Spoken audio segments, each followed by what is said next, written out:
He's like, what can I come up with? Holy shit. Everybody else has come up with all this crazy. He's like, yesterday, Trump makes several announcements, executive orders, plans, Lutnick and DOJ, multiple agencies make all these announcements on a variety of different things.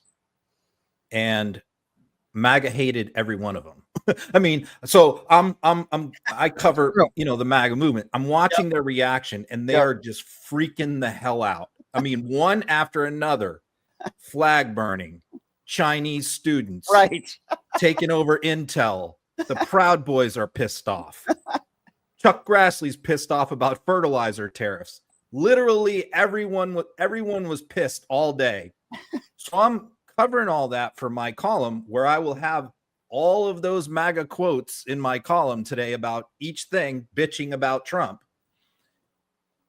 And then I watched this cabinet meeting, and it's like, these aren't cabinet meetings. He just goes around the room and like everyone in his cabinet praises him about like how godlike he is. So it's just this bizarre scenario where on social media all day long, MAGA is just bitching about everything he's doing and how unhappy they are. And then you go to his cabinet and they're like, everything is amazing. You're the greatest ever. And it's like, he has surrounded himself with all of these yes men, with his Rasputin Howard Lutnick whispering in his ear evil things. And, there's this complete disconnect between him and his MAGA base right now, where he is not plugged into them at all. Ron, you had tweeted out, which I thought was very funny, in this cabinet meeting, they claimed that he saved Christianity, Christmas, and college football. I couldn't stop laughing at that, but it's true.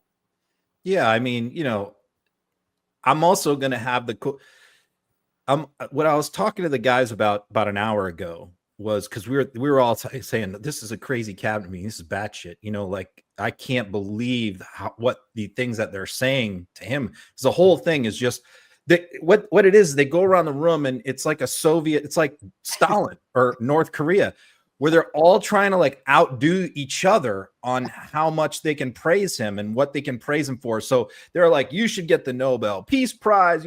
You saved Christmas. You saved Christianity. And then like the labor secretary is like, you saved college football. I'm like, what, where's that? I missed that one. I think I cover this stuff pretty closely, but it's just like when you put an RFK saying like, he shot a 59 at Bedminster. It's like, okay, it comes, RFK is like the 9th guy up. So he's like, what can I come up with? Holy shit. Everybody else has come up with all this crazy. He said, you're exempt from the fitness challenge that all the cabinet officials are doing with the push-ups and the pull-ups because you shot a 59 at Bedminster. I'm like, what? No, he didn't. I know the outing he's talking about. He's talking about when he did like a best ball thing with Bryson DeChambeau and like they used all Bryson's shots. Trump couldn't make a putt, so it was just really crazy. So what I did in my column is today, that's going to be out tonight, is I put all the quotes from all the MAGA people criticizing him all day long in a row. And then followed that by all the quotes from his cabinet officials praising him like a god, like right after that. It's just great. Yeah, because all these, I saw one thing that you put up, like Charlie Kirk talking about Chinese students coming to this country. Obviously, all these MAGA idiots are against it. They're against any of these foreigners coming in here in large groups.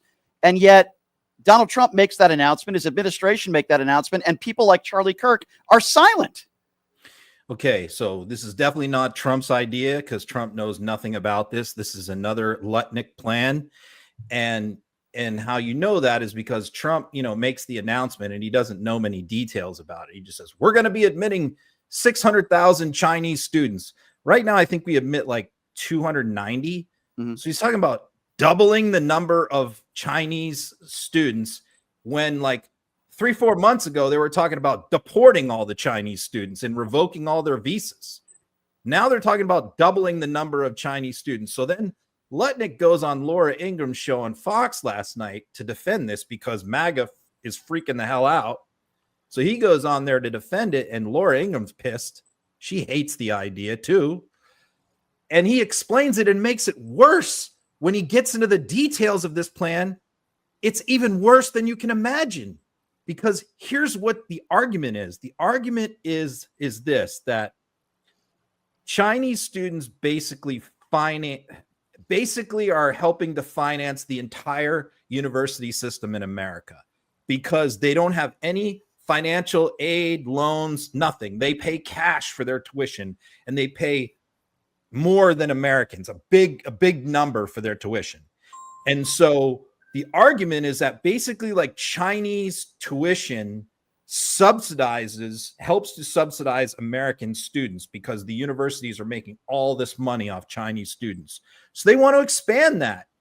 And what he's saying is, if we got rid of the Chinese students who are here now, who are all at these elite universities, what would happen is Americans at tier 2 universities would then move into those spots and get those spots. Right. And then the lower tier colleges would go out of business because they wouldn't have enough American students.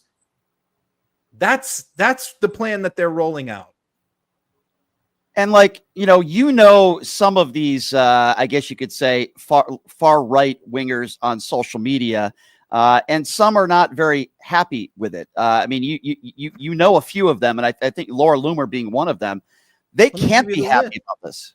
I'll give you the list. Yeah. My quotes I got right here. I got a whole list of people. Laura Ingham. You got a podcaster, Chase, who's got a big podcast.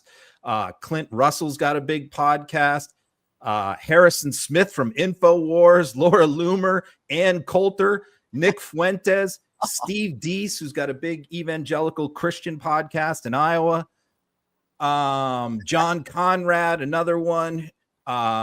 Emerald Robinson, who's the main host for Mike Lindell TV. I mean, those are just a few of the people who are ripping this policy. I mean, it's crazy. And then even the flag burning one, they're like, what are we doing here? We're making it a crime to burn a flag, so it's a crazy day.